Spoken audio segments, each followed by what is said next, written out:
اللهم صل على محمد وعلى ال محمد كما صليت على ابراهيم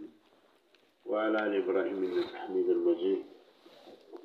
قال الامام النصفي رحمه الله تعالى ونفعنا بعلومه الزاكرة آمين. واهل الكبائر من المؤمنين لا يخلدون في النار وان ماتوا من غير توبة. اهل السنة والجماعة اشاعره معترضيو عقيدة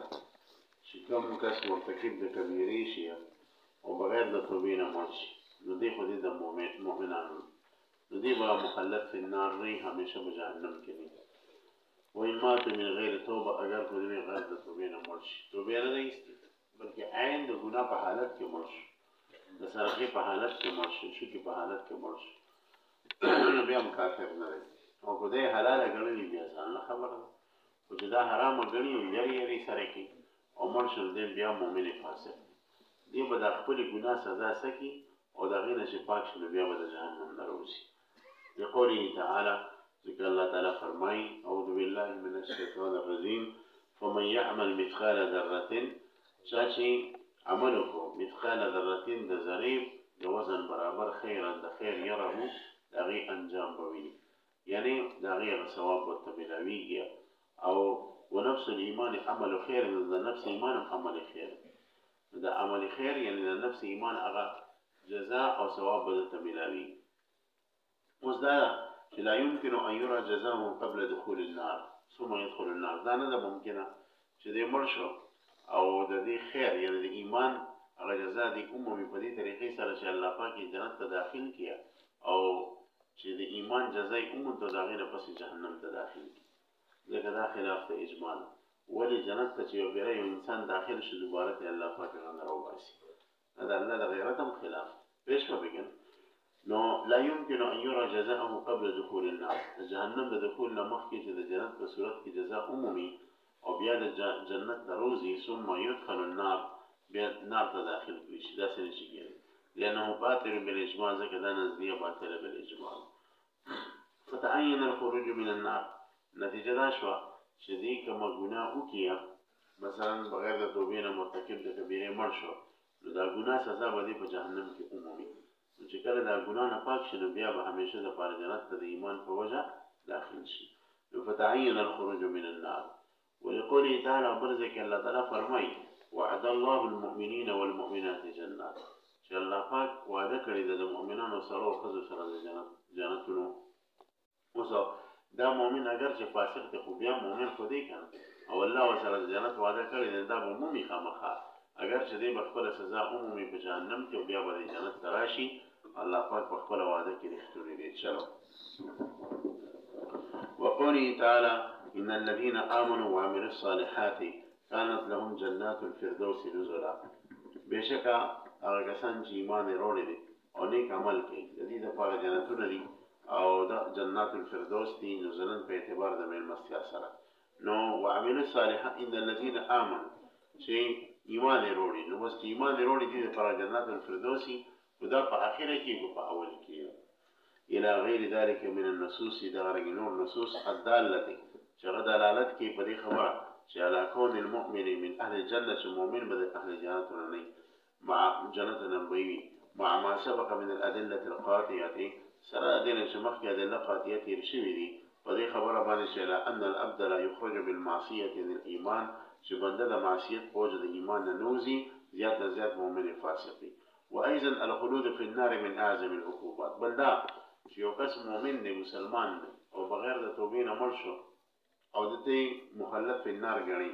نو دا خلود فی النار خو د اعظم العقوبات نه دی او اعظم العقوبات په کار دی چې په بدله د یو غټ جرم کې یو غټ جرم چې دی هغه ګناه نه ده بلکې څه شی دی کفر دی.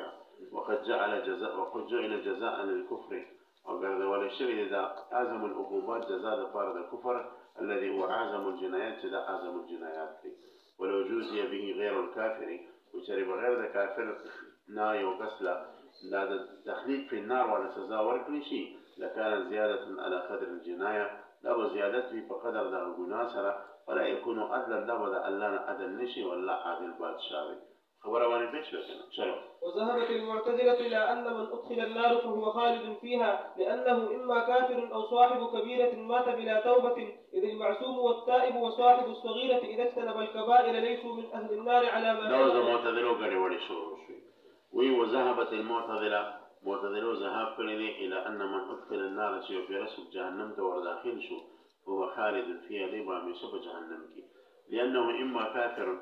ذكر جهنم تجسوك داخلي يا بدا كافر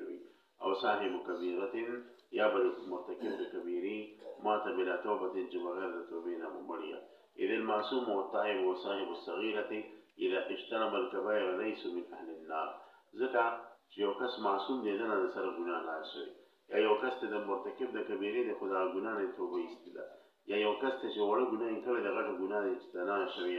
ليس من اهل النار معتذروي زمون په دې د سره جهنم ته تینش دا واجب دی په الله چې دا جنت ته ولېږي على ما سبق من اصولهم لکه څنګه چې مخکې د دې قواعدو کې تیر شو والکافر مخلد بالاجماع او کافر چې دې به همیشه په جهنم کې یا او په اجماع اشاعره موږ سره به متفق دي ويدغرني ودي كافر باندې وكذا صاحب الكبيرة دم والقياس کا ويدغرني وصاحب كبيرة يمات بلا توبة چې بغیر د توبینا مرشیا نو دیو مخلد في النار بوجهين فدو دلیل مسرت چلو الأول أنه يستحق العذاب وهو مضرة خالصة دائمة فينافي استحقاق الثواب الذي هو منفعة خالصة دائمة. الأول وجدان أنه يستحق العذاب جدا مخلد في النار بدي زكي دا مرتكب دا كبيري شدي مستحق عذاب وهو ولا عذاب شدي مزرة خالصة دائمة دا غزر خالص دائمة فينافي استحقاق الثواب لهذا شكل دتا مزرة خالصة حاصل شو نوز دا منافي دا استحقاق دا وجه مستحق عذاب شو دا استحقاق دا عذاب منافي دا استحقاق دا ثواب الذي هو منفعة خالصة دائمة شا منفعة خالصة دائما دوانو بمنس کی تضاد دے لہذا دے چرم جنت تانی شکلی دا مرتکب دے کبیری والجواب جواب کم وی جتک دا مو دار ترمانی چو مزرات خالصة دے عذاب لیکن دا دوام قید دا سرنا منو زکم وی دا دوام قید دا مشرک تفالا دے چی کم کس مسلمان دے دا غدا پارا بلکل ندے والجواب منع قید الدوام بل منع الاستحقاقی نو یوکو دا دوام دا قید نمانو چی مزرات خالصة دائمة دے پکی نمانو مسلمان نه پاره دویم دا چې دا خبرم دې نه منم چې دې مستحق د عذاب شو ځکه چې د معتزلو په نسبت باندې استحقاق د عذاب معنا دا چې الله مجبور دی په خبره کې چې دې به جهنم تللی نو په دا معنا کې استحقاق د عذاب هم نه منم بل منع الاستحقاق بالمعنى الذي قصدوه وهو الاستجابه وغاب الله پاک باندې غیر د وجوب راوستل دي زور پر راوستل پېښ په ځکه موږ وایو چې انما الثواب فضل منه الله پاک دا کس جنت ته ولېږي دا د هغه د طرف نه فضل نه والعذاب په عذاب ورکوي نو دی عدل نه او په الله باندې د عذاب د چا په باره کې نشي واجبولی فإن شاء عفا والله غواړي دغه مرتکب د کبیرې ته به عفو وکړي وإن شاء عذبه مدة او که غواړي د عذاب به ورله ورکړي څه موده ثم يدخله الجنة بیا به جنت ته داخل پېښ به الثاني النصوص الدالة على الخلود كقوله ومن يقتل مؤمنا متعمدا فجزاؤه جهنم خالدا فيها. الذي خبري د معتزله د طرف نه چې مرتکب د کبیرې به جهنم ته ځي او په جهنم کې مخلد په النار وي د قرآن کریم ډېر آیتونه په دې باندې دلالت کوي چې مرتکب د کبیرې چې کوم دی به همیشه جهنم کې نو ګوره الثاني النصوص الدالة على الخلود كقوله تعالى ومن يقتل مؤمنا بچاچی مسلمان قتل کو متعمدا نقصتا فجزاؤه جهنم جزاء د جهنم د خالدا فيها دیگه به همیشه نو ګور آیات بیا چې مسلمان دی په حق قتل ګناه کبیره نه دی په جهنم کې همیشه نو موږ د یو جواب دا ورکو چې ومن يقتل مؤمنا متعمدا بقصد الايمان چې چا یو مؤمن قتل کو دی وجنه چې مسلمان لکه قاتل د مقتول زکه وجه مسلمان چې زکه دی وجه چې ته مسلمان ګناه نه دی چې اسلام قبول کړي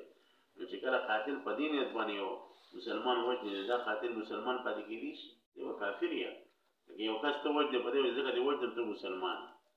نو دا خو د ایمان استخفاف دی کنه اسلام بس خندا ده کنه نو په دې خبره باندې دا قاتل په خپل کافر شو کنه چې کافر شنو خالدن فيها دی او بیا همیشه جهنم کې ځي پېښ وبګان یا دوی معنا دی کړی دا چې خالدن د خلود نه مراد امکس طویل دی لکه سجن مخلد هغه جیل طویل شي چې بنده ورته داخل شي او ډیره موده پکې تیریږي نو دلته مراد د خالدن نه مکس طویل دی وقوله تعالى دوم دليل ولد معتذروا ذي آياتنا ومن يعص الله ورسوله ويتعدى حدوده شاشد الله دا الله دا رسولنا فرماني وكرو دا حدود دا الله حدود كراس کو يدخله نارا خالدا فيها الله بجهنم تداميشه دا فارداخل نو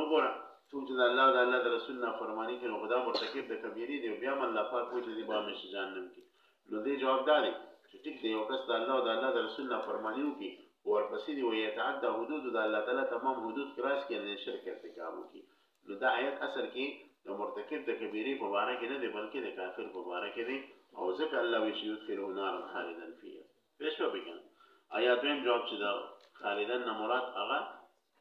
مقصد تویل دی وقوله تعالى من كسب سيئة درين دليل معتدل طرف شاشي گناه كسب وحاتت به خطيئته لو گناهونه تراتو شو فاولئك اصحاب النار دا خواندان د جهنم دي او فيها خالدون جهنم کې همیشه مو اذا آیات من کافر مبارک دي ځکه من كسب سيئة دا خو ګناهګار لیکن وحاتت به خطيئه گناهونه تراتو شو دي کفر پکې ووت پېښ وبګن لہذا دا آیات من کافر مبارک دي او یا دویم جواب چې دا خلود نه مراد مقصد تویل دی نو ما جوابونه درکو دې نو واسترکی والجواب ان قاتل مؤمن لكونه مؤمنا لا يكون الا كافرا چې قاتل مؤمن د دې وجه دا دې ځکه وجه چې دې مؤمن دی نو دا قاتل بني مگر څوک کافر وي نو ځکه دې مخالدا مخلدا وكذا من تعدى جميع الحدود وتعدى او يتعدى حدوده کی معنا کوي چې ګوره چې د الله پاک تمام حدود کراس کړو دا کافر او دا غره وكذا من احاطت به خطيئته وشملته من كل جانب هو كافر پیش وکړه نو دا ایتونه د کافر په باره کې او که چېرته دا ټولې خبرې تسلیم کوم چې د مرتکب د کبیرې په باره کې دي ولو سلم فالخلود قد استعمل في المقصد الطويل الخلود په مقصد طويل کې استعمالېږي قولهم سجن مخلد لکه یو کس وي سجن مخلد ولو سلم او که چېرته دا خبره هم د سره د دې قبوله کړم نو فمعارض بالنصوص الدالة على عدم الخلود نو بیا د آیتونه یې دالې په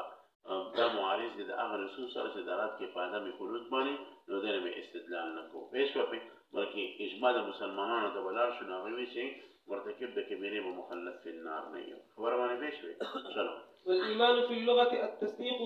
إذعان حكم المخبر وقوله وجعله صادقا إفعال من الأمن كأن حقيقة آمنه التكذيب والمخالفة يعدى باللام كما في قوله تعالى حكاية عن إخوة يوسف عليه السلام وما أنت بمؤمن لنا بمصدق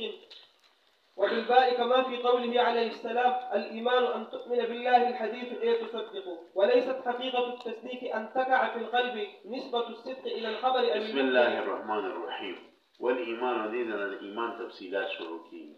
أول ما دينا تاتا الإيمان لغوي معناوكي يا بشري اصطلاحي معناوكي ويجي والإيمان في اللغة إيمان في اللغة كبيرة شيء التصديق والتصديق إذعان حكم المخبر وقبوله وجعله صادقا دا اذعان په معنا د طاعت سره راځي پېښ وکړي یعنی د مخبر د حکم طاعت کول او د مخبر د حکم قبلول او د مخبر لپاره صادق ګڼل پېښ وکړي د څه ویل شي تصدیق لکه تا ماته وایي چې دا بالا غړی د جنوب طرف ته ده پېښ وکړي مولوي صاحب تا ماته بالا غړی جنوب طرف ته ده نو ستا د خبرې ما دغه تصدیق وکړم زه مؤمن شوم په دې باره کې پتا او مصدق شوم نو ایمان په لغت کې تصدیق ته وایي إذعان حكم المخبر وقبوله يعني دا مخبر دا حكم طاعت کول او قبلول او صادق کول افعال من الامن ودا ایمان اصل کې د بابي افعال نه دا د دې ثلاثي مجرد امن راځي وی کأن حقیقت آمن به امنه التکذیب والمخالفه دا د وسویه چې ګوره دا امن یؤمن ایمان د باب افعال نه او دا دو مفعول ته متعدی دي کله په دویم مفعول ته بلا واسطه د حرف جر نه متعدی شي کله په واسطه د لام سره متعدی شي کله په واسطه د با سره متعدی شي دا ټول معنی راځي او کله په واسطه د اله سره متعدی شي نو وی کأن حقیقت آمن به ودا آمن به معنا دا د امنه التکذیب چې دې زید لري په امن کې کو د تکذیب د مخالفت او د امن نه کو مخالفت امن کې کو د شان مخالفت نه لو المخالفة أتى بتكذيب بانه وين يؤدى باللام من ذي بسيلة كلام براسي لا متعلقين بلام سرا أو ذي ذكر في القرآن كشتا كما في قوله تعالى حكاية عن إخوة يوسف وما أنت بمؤمن لنا وما أنت بمصدق لنا بيش فبقى تزمون خبر تصديق نجي أفلارا وبالباء كما في قوله عليه السلام الإيمان أن تؤمن بالله فسلك جسنga لام رازي فسلك سرازي باب رازي الإيمان لكن أغيم مثال الإيمان أن تؤمن بالله أو إيه تصدق خدا وقت مدى فسلك جكال بارش دا إيمان تكدا بمعنى تصديق برازي ومتزامن بمعنى اعتراف لها الإيمان أن تعترف بالله ده سيمبيلش وربنا بيش شلون وليست حقيقة التصديق أن تقع في القلب نسبة الصدق إلى الخبر أو المخبر من غير إذعان وقبول، بل هو إذعان وقبول لذلك بحيث يقع عليه اسم التسليم على ما صرح به الإمام الغزالي رحمه الله. وبالجملة وليست حقيقة التصديق أن تقع في القلب نسبة الصدق إلى الخبر أو المخبر من غير إذعان وقبول. التصديق حقيقة أنني تستافز لك أن نسبة الصدق بجانب الخبر سرع يعني قرآن سريع بجانب المخبر يعني پیغمبر سره پریوسی او بغیر د اطاعت نو د قبل ولنا يعني چې ستاسو کسب لره پکې دخل نه او د دلایل د زور په وجه باندې ستاسو په لکه تصدیق پریوسی ګورل د ایمان نه او ایمان کې به کسب لره داخلي ته به کسب کې پېښ په خبره کړه بل هو اذعان وقبول لذلك بلکې دا د طاعت په خپل اختیار سره قبل ول په خپل اختیار سره لذلك د تصدیق لره بحيث يقع عليه اسم التسليم ولاسي طريقي سره شنو د تسلیم په پریوسی على ما صرح به الإمام الغزالي يسمى إمام الغزالي سے فرمائي وبالجملة خلاصة هذا المعنى الذي يعبر عنه بالفارسي بقرويدن أغمانا چه بفارسي كداغينا بقرويدن سر تعبير كيجيا وهو معنى التصديق ومدا معنى التصديق دا المقابل للتصور چه مقابل للتصور قرويدن ستوية التسليم بلا استكبار وبلا عناد وبلا إنكار التسليم بلا استكبار وبلا عناد وبلا إنكار يعني ده الله پاک مخ ته صدق تکول ده الله خبره منل بغیر د تکبر نه بغیر د انکار د عناد نه چې نه د په باطن کې انکار وي د په خپل باندې انکار وي دې تسویل شي تصدیق نو یا وی ایمان اثر کې په معنا د ګرویدن سره راځي یعنی تصدیق کول او بغیر د عناد نه وغیره او دا تصدیق چې دا مقابل له تصور دی حيث يقال في أوائل علم الميزان إن العلم إما تصور إما تصديق أصل كتاب سودا خبره کوي چې یو ایمان لغوي دی یو ایمان یو تصدیق لغوي دی یو تصدیق منطقي دی یو تصدیق شرعي دی دا تصدیق لغوي او تصدیق منطقي دا دوه مترادف تصدیق لغوي او تصدیق منطقي دا دوه مترادف دي تصدیق منطقي چې هغه قسم دي دا تصور ده علم حادث دې دوه قسمونه دي کنه یو تصور دی بل تصدیق دی کنه نو هغه تصدیق منطقي او تصدیق لغوي تقریبا یو شی بل تصدیق شرعي او تصدیق منطقي او لغوي دی خو هغه اخسته دي اته سره ځکه تصدیق لغوي تصدیق منطقي خو دا اړ یو شی تصدیق کوي پېښ ویل کا ابو جهل موجود وو دا ایمان لم تصدیق لغوي دی او تصدیق منطقي ځکه هڅه نيسته قید په کوم نه راغی نه هڅه نيسته حکم بلا بوش تصدیق لغوي منطقي دوانه خو تصدیق شرعي نه دی ځکه تصدیق شرعي دی چې الله پاک پیغمبر کوم خبر وروړي دا غي تصدیق کوي نو تصدیق شرعي په کې خاص دی او تصدیق لغوي او تصدیق منطقي اهم دی اوس د تمخ کې دا خبره کوي چې دا تصدیق لغوي او تصدیق منطقي یو شی دی وی دا تصریح چا کړی دا امام ابن سینا کړی په کتاب النجات کې په کوم ځای کې کتاب النجات کې دي کتابونه د مستقل کنه کتاب القانون نجات شفا نو په کتاب النجات کې دا تصریح کړی نو سویا نقول حيث يقال في أوائل علم الميزان يفاول منطق موردي إن العلم علم حادث تري إما تصور وإما تصديق صرح بذلك رئيس ابن سينا ولو حصل هذا المعنى لبعض الكفار بكتري دا معنى بعض كافران تحاسب شيء تصديق وكان إطلاق اسم الكافر عليه من جهة الذي كافر تبقى كافر ولي وذي جهة ورتواي كان عليه شيء من أمارات التكذيب والإنكار شهد بظاهر وجود بني علامات التكذيب والإنكار شتا كما فرضنا أن أحدا صدق بجميع ما جاء به النبي عليه السلام وسلمه وقر به وعمل لكن يوكسدي أغدا بيغمبر لسان طول خبر أمه لتسليمي كإقرار وكوة أو غير موافق عمل كذا أنت مسلمان وي ومع ذلك شد الزنار بالاختيار او بقول اختیار سره دا عیسایان خپل مذهبي علامات چې کوم نه کوټاړه پېښ وپی یعنی ریډ کلاس چې ورته وایي کنه یا چې دی هغه باندې کې دا عقیده ساتي چې په دې عیسی علی السلام تړل او وجل و او سجد الانسان بالاختیار یا بغیر د جبر بغیر د جبر نه د فلمي اکټینګ دپاره یو هسې چې کوم دی د دغه ته بت ته سجده وکړه نجعله کافرا موږ به ده لره کافر ګرځوو لما ځکه ان النبي علیه السلام جعل ذلك علامة التکذیب والانکار د ده دا کار چې دی دا پیغمبر علیه السلام علامت د تکذیب او د انکار ګرځولی دی لهذا پړه کې به د تصدیق پاتې نه اگر په دې چې وایي چې زه مسلمان یم پوه شوه بېګم انشاءالله وتحقيق هذا المقام على ما ذكرت يسهل على ما ذكرت يسهل لك الطريق إلى حل كثير من الإشكالات الموردة في مسألة الإيمان. وتحقيق هذا المقام أو إذا دي مقام ده تحقيق على ما ذكرت سنة ما تتوقع يسهل لك الطريق إلى حل كثير من الإشكالات. نتاك دي تحقيق آسان كرو حل غير الإشكالات أو إشكالات الموردة شوارده ولشي ومسألة الإيمان كي يعني دا سي تحقیق مو کې تا ته ډېر مسایل حل شي په باب د ایمان کې پېښ وکړي ځکه د بعضې علماو رایې دا ده چې یو سړی د اکټینګ لپاره سجده وکړي که نه او د ده پړه کې تصدیق وي په خپله مسلمان وایي اوس دې به کافر نه مسلمان وایي لیکن دا مفتابهي قول نه دی غیر مفتابهي قول دی مفتابهي قول دغه دی چې ده په خپل تحقیق کې هم تاسو ذکر کړو خبره باندې پېښ وایي وایي دا عرف ته بس دی دې نه ایمان تصدیق شرعي شروع شو